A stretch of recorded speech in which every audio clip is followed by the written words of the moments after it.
Saving money on energy costs is on everybody's mind these days. If utility costs are an important consideration when buying your next home, or if you plan on selling your home and would like to make it more marketable to the more energy-conscious buyer of today, call New Day Real Estate at 413-531-7129.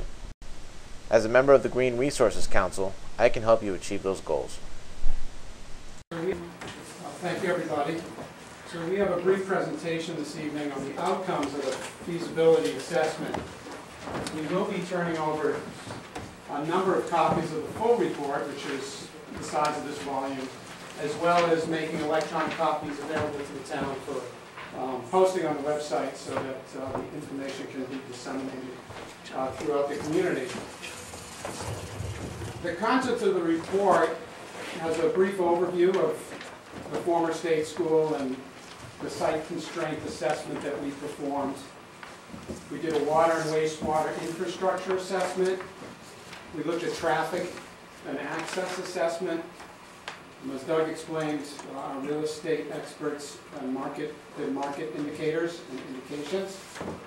We prepared a couple of different concept development schemes for the EDIC and the town's consideration of what could potentially be done as they move forward.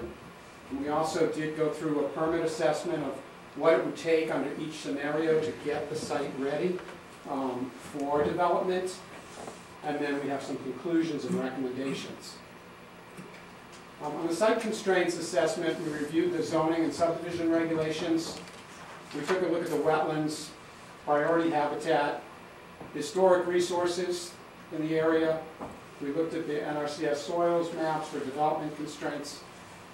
We did an architectural review of the buildings, and we also did an environmental research of hazardous materials that were left on site as part of the old state school and any other actions that were part of DEP records. As Doug spoke, the priority development site is this eastern 83.2 acres to the north of State Street. And as part of our assessment, we went out and reflagged the wetlands because the wetlands delineation had expired. The majority of the site was an 18.5 acre wetland along this southeast corner. There are a couple of small wetlands and drainage features, again, on the northeast sector, which leave us a usable area of about 65 acres in the middle. I'd like to briefly say that as part of this report, a lot of this work is the basis of historical information that's taken place in the last 10 or odd years. We have gone through the EDIC's office, all the town records, reviewed permits that were either received, partially received, plans done as part of other town actions. And so part of the report was bringing all the useful and accurate information together that had already been prepared by others and really put in one place what either the town would look at before they proceed forward, what a private developer would want to look at before they move forward, all in sort of one document. And that's one of the reasons why the document appears to be so thick. For the architectural assessment, we have Dietz and Company Architects out of Springfield, Mass. Come out and do a physical walk and assessment of all the buildings. And there are all the buildings within the priority development site. There's a half a dozen or so buildings to the north and to the west of the site that are either currently being used for other reasons or not involved in the priority development site. And what we found was the majority of the buildings are in poor condition, and several of the buildings, or half a dozen buildings, are in what we would call fair condition. That didn't necessarily mean that the buildings would be planned to be reused or part of the redevelopment.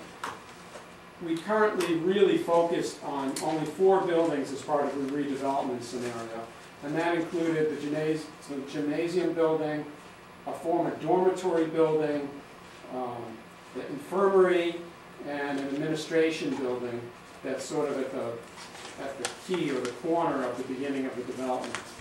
And it was a combination of reasons, and the architect went into some detail in our report, that the building not only needed to be in fair condition, but it also needed to be conducive for what one of the forecasted uses are.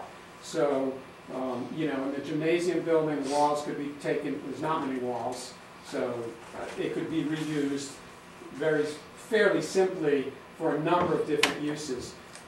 We did look at, further on, we'll talk a little bit about some of the forecasted uses that are potential, but both the infirmary and the dormitory building could be reused if assisted living or a residential component comes into play, and the buildings are in good enough condition to go ahead and allow them to do that.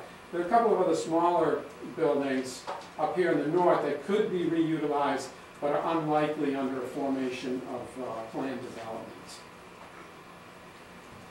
For traffic and access assessment, I think as everybody probably realizes, the access currently is at Front Street and Stadler Street with the intersection of State Street.